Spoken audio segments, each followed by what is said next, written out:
All right, what would it take to get a group of high school athletes to show up at 5 a.m. for workouts? Not just once, but consistently on a daily basis. In a community nicknamed here in Washington, Tacoma, where temptation to do the wrong thing is everywhere, how do you create a culture of respect, discipline, and resilience that leads to success on and off the field? Today, we're diving into this with Coach Masaki Matsumoto, a leader who has, for me, really redefined what it means to coach. And I highly recommend, whether you're an athlete, a parent, a coach, to really listen into this one, because I know what Coach is going to share with us is going to be really good. So welcome back to the Student Athlete Performance Podcast. I'm your host, Nick Lemke. And again, I'm very honored and thankful to have Coach Matsumoto on the podcast today. He just wrapped up his 10th year as head football coach at Lincoln High School in Tacoma. And, I've gotten to speak to his team a few different times over the last couple of years. And I'm just always impressed by the respect, the consistency, the discipline, just all the things that he instills in his athletes. Even when one of his athletes hit me with some glass on accident, of course, it's still like how that athlete responded after that happened. He immediately was like, how can I correct this? And it shows to how Coach Matsumoto really mentors his guys. And so again, for the athletes, for the coaches listening, let's tune in. So thank you again, Coach, for joining. Yeah, thanks for having me, Nick. Of course. I know that was a very long intro and you're like, holy cow. No, you're good. I've heard longer. Yeah. Oh, I'm sure. You're good. But yeah. Do you remember that incident, by the way? Yeah. When for those listening, it was football was thrown in the gym and it broke some glass that was like above me. It was a jersey that was hanging on the wall, and it was like happened to come right where I was standing, but no damage, no harm. But again, just huge respect for Coach, and then also for that athlete, how he handled it. So speaking of those workouts, those when I've come to talk, those are our early workouts. It's at 5:30, I think, right? 5:45. 5:45. Okay, still, like for a high schooler to show up to work out that early is not easy. So how do you get those guys to show up, to have the discipline to show up and do it consistently over time? Yeah. Well, it started in LA, 2013 off season. I just had wrapped up my first season as a head coach at that school, and it was our first full off season coming up. And I had talked to Tom Boehner at Bothell High School prior to that season, because he's one of the GOATs, and I always try to go visit coaches to pick their brains, and they do something similar. Obviously, where I've been in LA and where I am at Lincoln, it's a different community, than Bothell.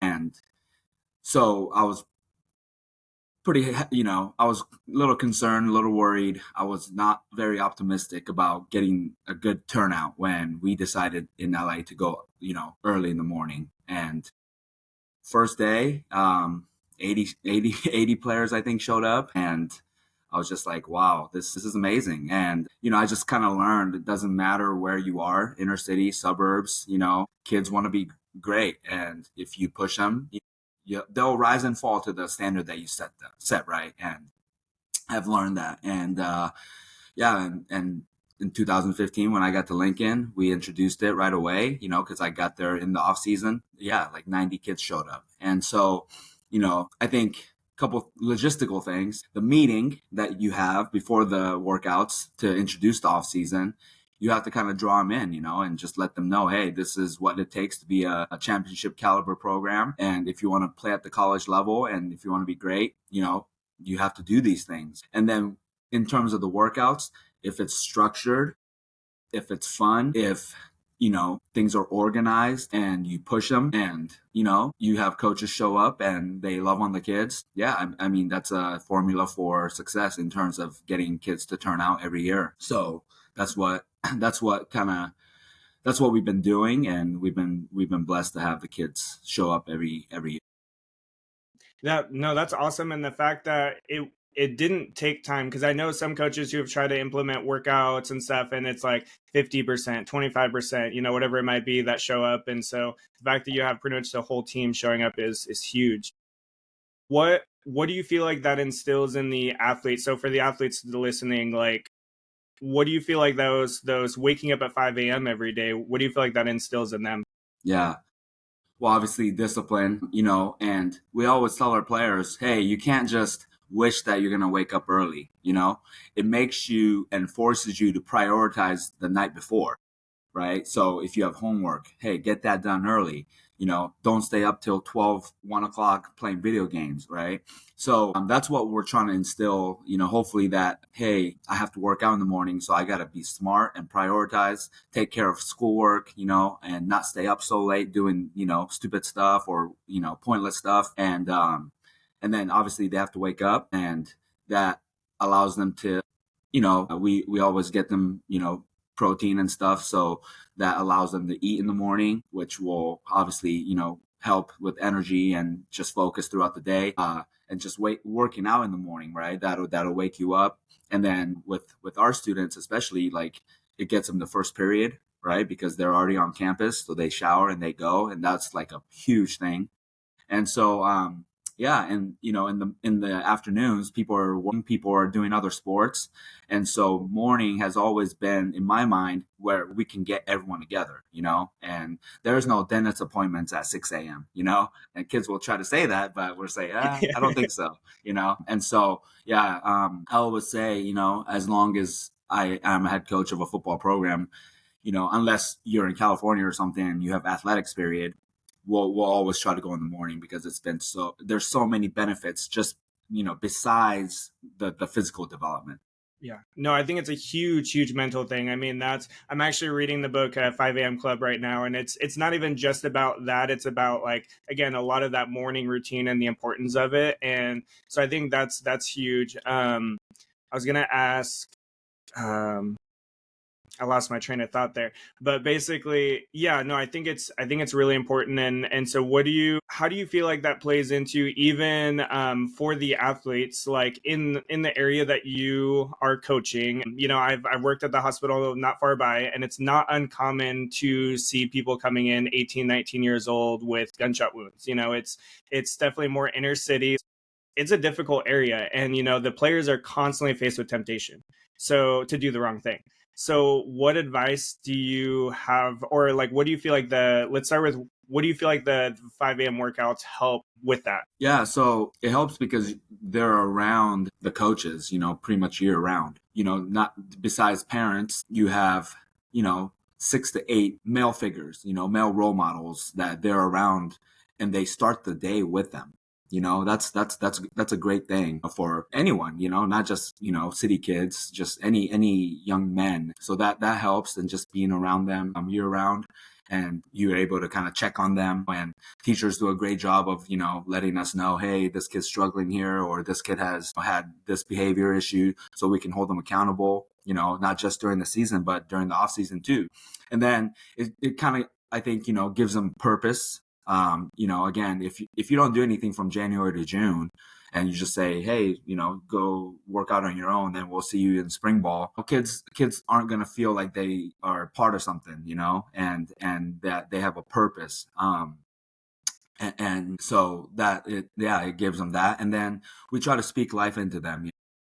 Obviously, you've been part of it, Wisdom Wednesday, where we try to bring in guest speakers and have them speak life into them, whether it's nutrition or just about life lessons. You know, we're always speaking life into them, even, you know, without guest speakers.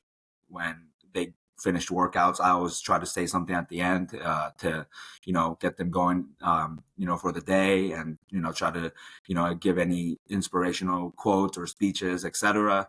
And so, yeah, I think those are the things that help. And so, you know, the bottom line is we try to make it more than just about football, right?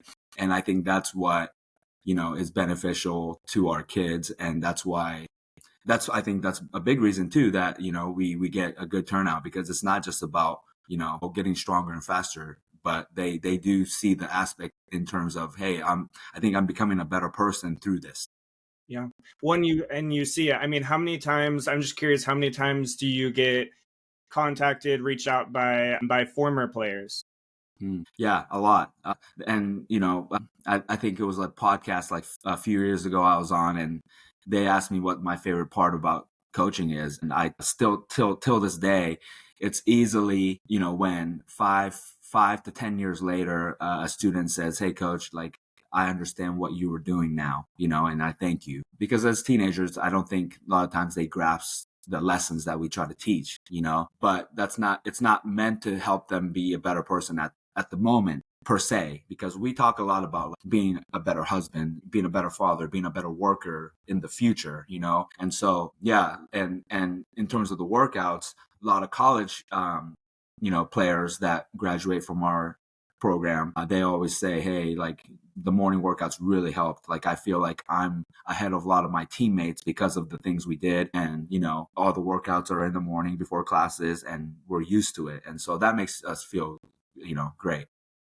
Good. Yeah, I love that. And it's, again, it speaks to, again, the how that can shape the player, shape the athlete.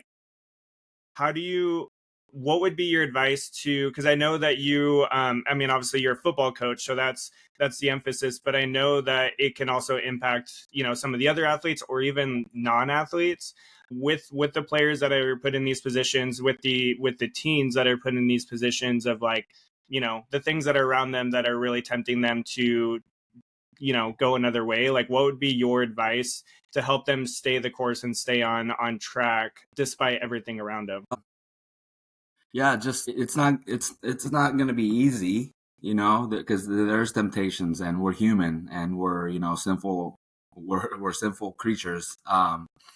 But again, just to have, some sort of purpose, and what is your why, right? And if football is it, great, But at the end of the day, I would like it to be more than football.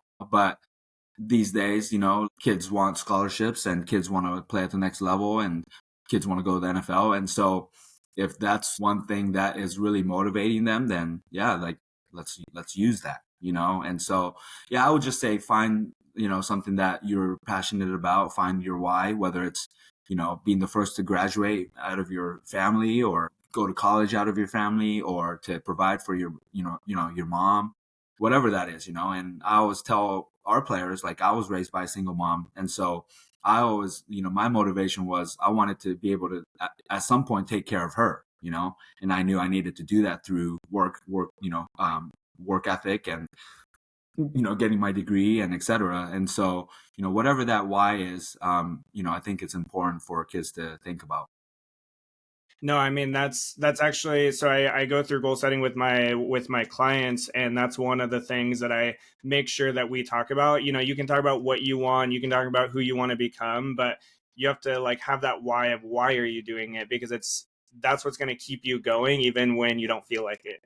Because I mean, nobody wants to wake up at 5 a.m. and do a 5:45 a.m. workout, but they're doing it because they have that deeper purpose, that deeper thing that they're trying to become. Exactly. So on that note, you talked about being raised by a single mom. I was raised by a single dad most of my childhood, and I know a lot of the kids that you work with. Again, it's this environment, whether it be home environment, whether it be just the community around them. You talk about the that there's something that's more impactful than environment. You talk about that E+R equals O formula. Can we talk about that? I'll let you dig in.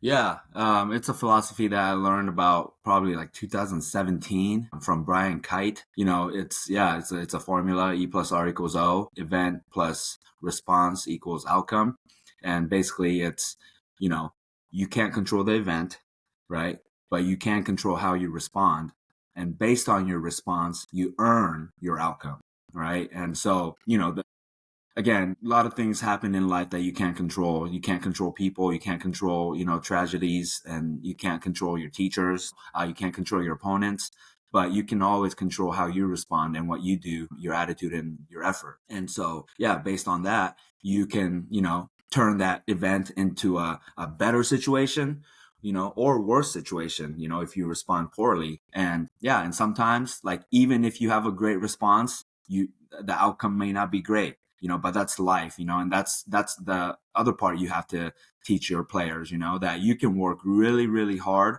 and be a great teammate, but you may not start, And I always give them an example, and they make fun of me, but I always say, like, I work really hard. I work really hard, and I put in a lot of time, but I will probably never get a job at UW, as on their staff, but that's okay, because through your work and through the perseverance and grinding, you develop character, right? And so it's not about getting the next job, right? You're building character through all these things that you're doing, and the outcome is just kind of like a cherry on top. But that's something that we discuss a lot within our program, because the worst thing that a person can be, and especially at a young age, is like a victim, right? That victim mentality. And especially our kids, because, some of them do come from, difficult situations. And so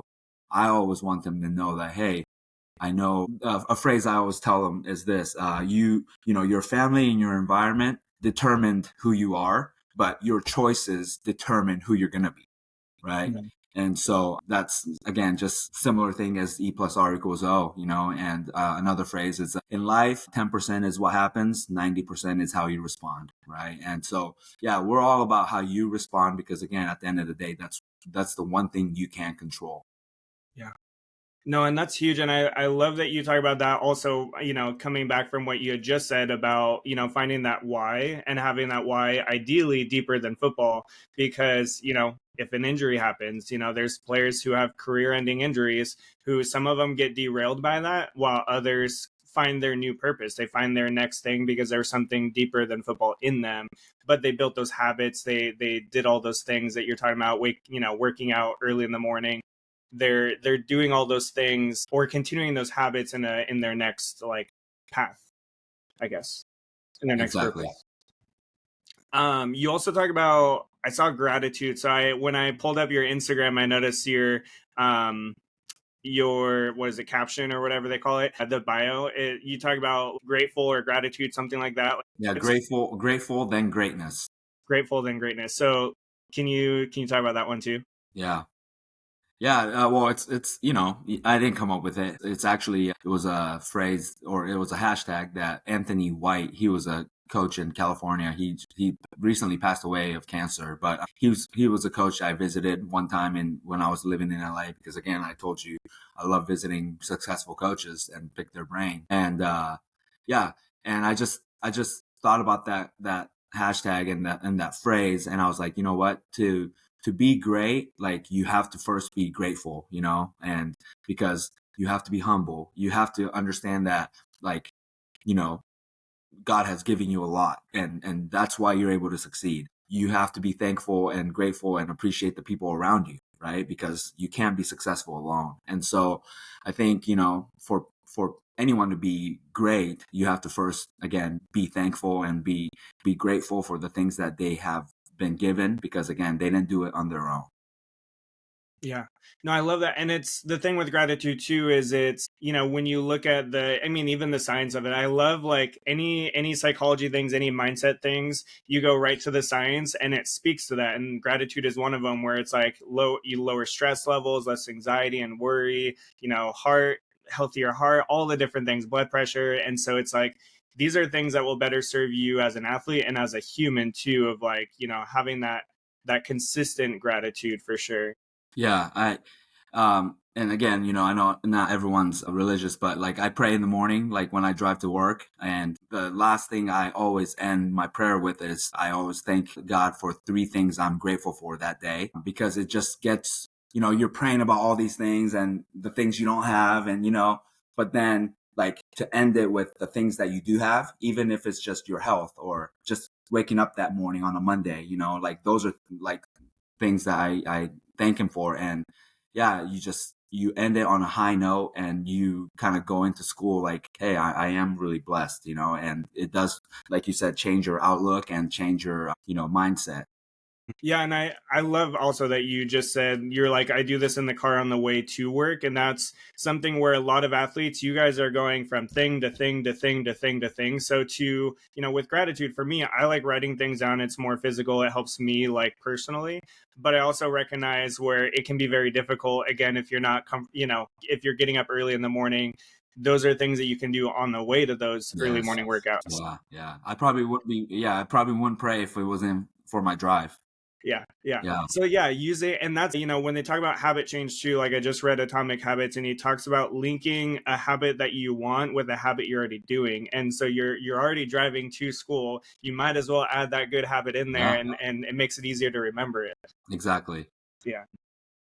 This one I want to ask for the coaches out there. So again, you not only came from, or not only have you been in Tacoma for 10 years, but you also again came from LA. And so you get all sorts of resistance coming from all different directions. What keeps you motivated to, again, continue coaching and doing these things for the kids in general, but also in that community?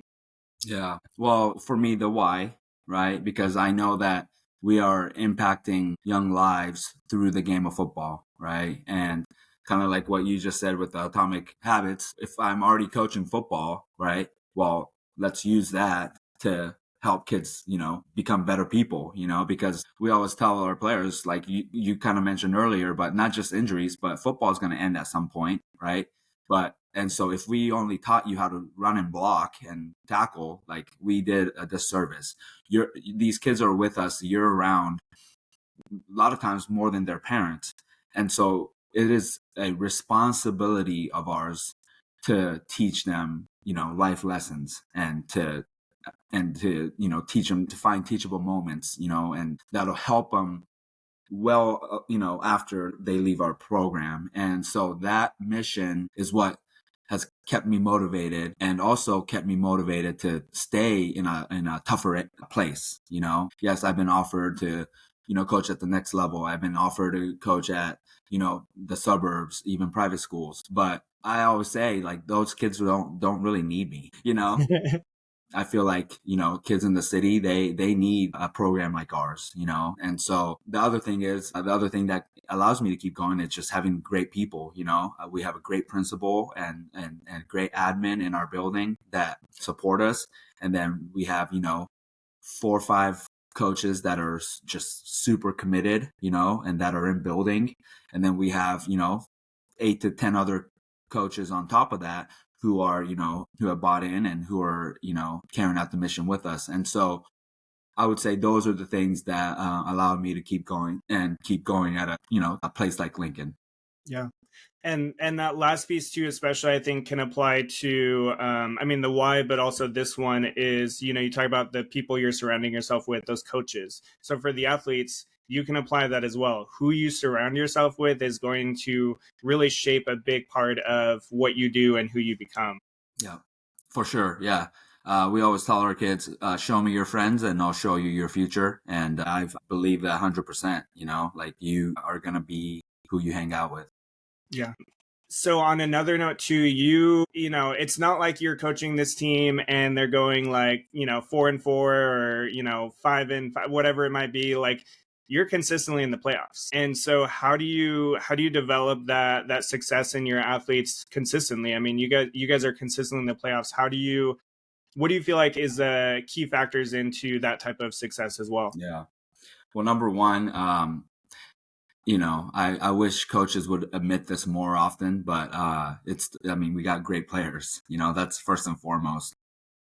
When I was younger, I was more naive, like, oh, it's our scheme and, it's my messages, but at the end of the day, like, if you have to have good players, and Lincoln has been blessed with a lot of good players and then that's the foundation, and then obviously it starts with that because again, you can have a great culture, but if you don't have players, then you're not going to do very well, in my opinion. But you marry that with, a strong off season and character development and physical development and holding them accountable, but also, loving them, and so just doing those things and, trying to be innovative, and visiting coaches every off season and stealing ideas. And so I think those are the things that have kept us, relevant and successful, just all those things, and it's easy to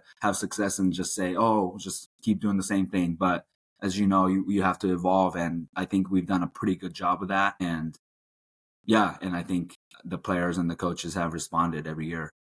Yeah, yeah. Yeah, and I mean again, that's another thing too that the athletes can take from is that finding those people, like you may not be able to go visit the person that you want to be more like. You can't go visit like some of the athletes. They might not be able to go and see the athletes that they want to be more like, but we have social media, we have technology. So for you athletes, find those people that also you can look to and use them as part of that driving force for you to be more like. Yeah. And that's, it comes down to humility, right? Like you can't, you see that sometimes with like really good players, oh, I know it all. I don't, and they get complacent and, stuff like that. But, we've been pretty successful, but I'm the first one to say, hey, where are we going this off season? Because there are so many better coaches, better ideas than what we're doing, and so if we want to, again, keep growing and stay at the top, then we have to keep putting in the time and the energy. And again, but it starts with, hey, I don't know it all. There's, other people are doing it better than we are. So let's go find out, So I think it's important for athletes to be humble and know that, they have a lot of room to grow and they need to identify their weaknesses. Right. Everyone wants to point out the highlights and the things that and their strength. But I think people are afraid and, too egotistical to look at their weaknesses. But that's what we, try to look at whenever I go visit coaches. It's things that we're struggling with, and I know that, oh, this coach does a good job with this part that we don't do a good job of. So I'm going to go visit them. Yeah.